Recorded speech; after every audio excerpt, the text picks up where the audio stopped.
Welcome to the September 16th session of the Clinton Board of Aldermen. We will get started with an invocation by Alderwoman Jones and be led with allegiance by Alderman Wilbanks. Bow with me. Father God, we thank you so much for this day. Lord, we pray for our country, our state, and our city. Be with all of the leaders, Lord, and help guide us to wisdom and always choosing what's right. In your name I pray, amen. Amen. Join me in the pledge. I pledge allegiance to the flag of the United States of America and to the republic for which it stands, one nation, under God, indivisible, with liberty and justice for all. Clerk, please call the roll. Alderman Chapman. Present. Alderwoman Godfrey. Present. Alderwoman McSperry. Here. Alderwoman Jones. Here. Alderman Wilbanks. Here. Alderwoman Oliver. Present. Alderman Watt. Here. Attorney Josiah Burns. Here. And presiding Mayor Will Purdy. All right, thank you. We have one recognition tonight. We have a proclamation setting the week of September 17th to September 23rd, 2025 as Constitution Week. That proclamation reads as follows.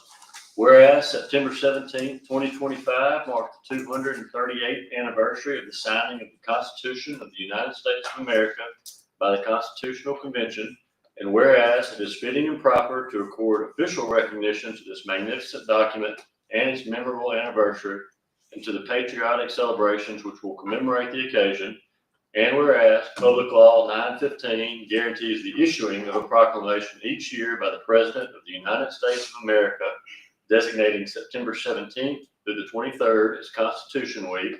Now therefore, I, William C. Purdy, by virtue of the authority vested in me as the mayor of the city of Clinton, Mississippi, do hereby proclaim the week September 17th through the 23rd as Constitution Week, and ask our citizens to reaffirm the ideals of the framers of the Constitution had in 1787 by vigilantly protecting the freedoms guaranteed to us through this guardian of our liberties, remembering that lost rights may never be regained.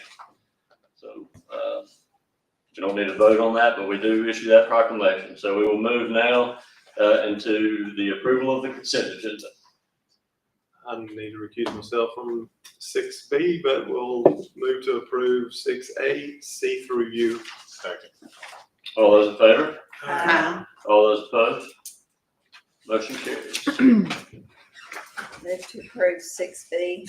Second. Third. All those in favor? Aye. All those opposed? Motion carries. All righty, we will now move to our discussion action items. The first one, item 7A, is the acceptance of a proposal and authorize the mayor to execute an agreement with the Stennis Institute to conduct a salary survey and develop a salary schedule. Brianna Norton, our chief of staff, will take us through this. This is to authorize the Stennis Institute to do a salary study and then do a salary schedule for us next year. And he sent over the proposal earlier today. I believe y'all all received that in an email. So I'll be happy to answer any questions. Move to approve. Second. Second. All those in favor? Aye. All those opposed? Motion carries. All right, item 7B, a resolution of intent to approve and authorize the execution and adoption of a text amendment to the zoning ordinance of the city. City Attorney Josiah Burns. Yes, and this is again, a resolution, as you mentioned, of intent to adopt an amendment to the zoning ordinance. In essence, it takes some of the, amending the specific sections that are being amended or those that you received. For amend and restate 402B to read that all such proposed uses shall be subject to the procedures stated under section relative to conditional uses except as provided in 2801. Amend and restate the final section of 402 to add the following text except as provided in 2801G. Amend and restate, and I skipped over one, I'm sorry. Amend and restate 34 and 35 of chapter 34, article 2, Code of Ordinances to read. Noises from emergency responded activities being work made necessary to restore property to a safe condition following a public calamity, work required to protect persons or property from an imminent exposure to danger, or work by private or public utilities when restoring utility service and/or the generation of emergency electrical power on any parcel situated within an I-1 district or I-2 district until private or public electrical power utilities restore electric power utility service.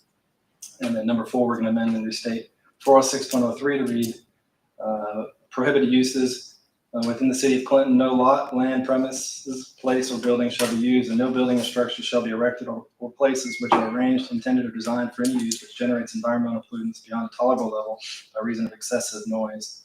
That is, no noise in excess of 65 dBl or 65 decibels is determined by an outdoor day-night average sound level measured at the nearest parcel situated within the RE, R1, R2, R3, R4, R5, RM, PUD, MU, OTC, or SD district.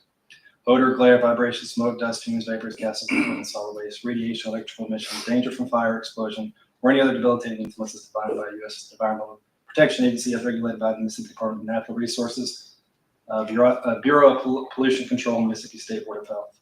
Number 5 would be to amend 2801 and by adding the following new subsection G, which makes it a land use instead of a conditional use.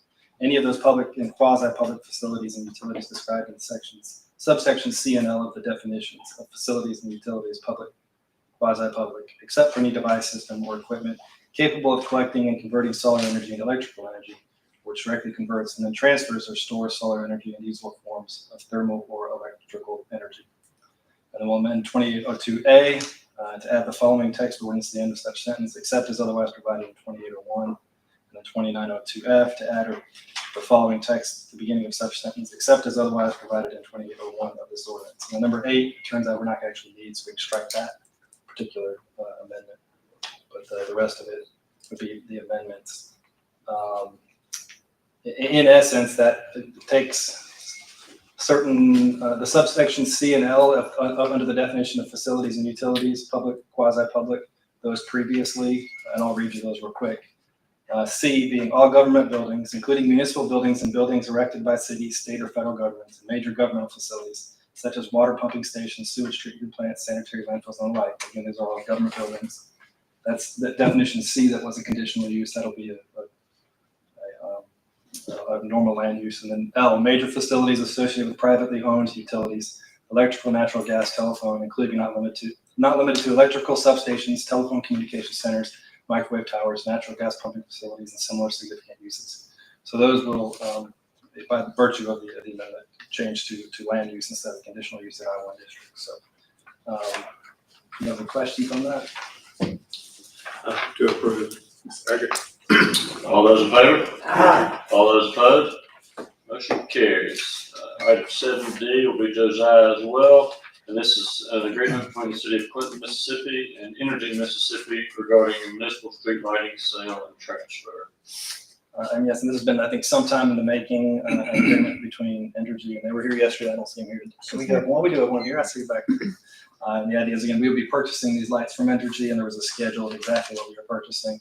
We'll be, in essence, receiving a cheaper rate. So by making that purchase, there'll be a one-time lump sum that we pay Entergy in exchange for that. Over time, we will save, incur a significant savings, as we've discussed previously. So that's pretty much it. So we're looking for the mayor to execute a contract to do that. Any questions? Or motion? Move to approve. Second. All those in favor? Discussion.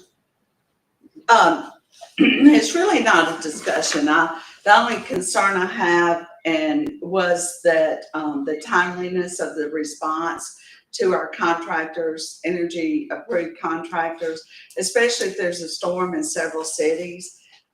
We will have to get our contractors to respond, and if they're responding to a larger city, because they are also contracted with energy, we would have a less timely response at times.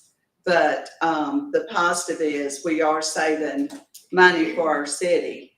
The net savings is significant. So I just wanted to make the statement that there, the concern of the timeliness. Well, I think that, timeliness will be spoken to in the contract with whatever entity ultimately receives that contract, and if for whatever reason, they're not meeting, their obligations with regard to timeliness, we can certainly address that. There'll be mechanisms in place to do so, but, to say we're gonna have an issue with timeliness at this point is certainly a speculation, I think.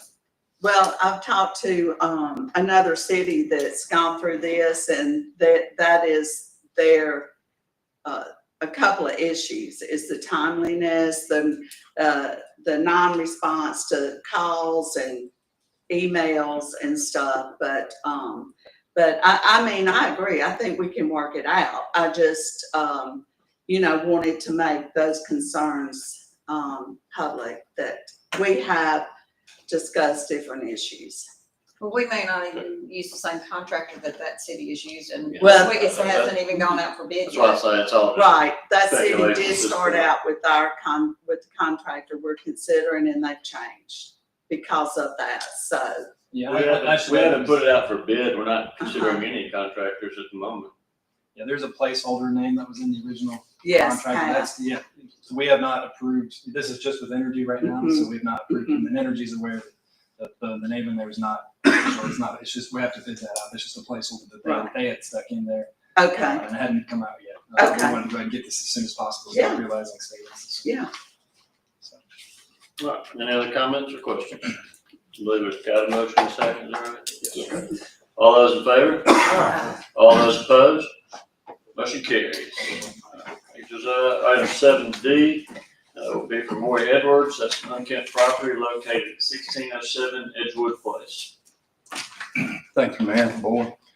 Both of these last two items, we're seeking resolutions declaring this property to be in their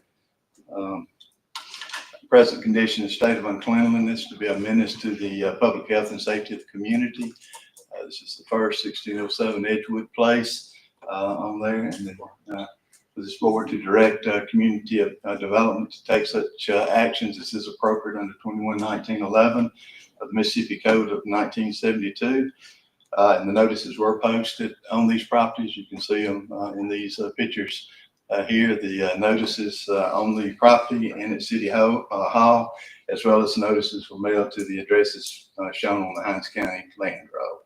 And neither of these properties are on the Secretary of State's tax forfeited list. Now, these out-of-town owners, is that, This one, yes, ma'am, this one is from Florida. It's the taxes on this one haven't been paid since 22, and there's someone else that I assume is trying to take over those properties right now. Is that paper on the window? What's going on there? I think it's blinds. So I thought you don't know until it comes to this point, we were supposed to have it wasn't a rental, was it? No. It's just, Right. okay. Move to approve. Second.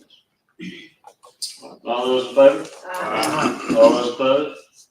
Motion carries. Item 7E, it's also an unkempt property. This one is located at 1504 Arlington Street.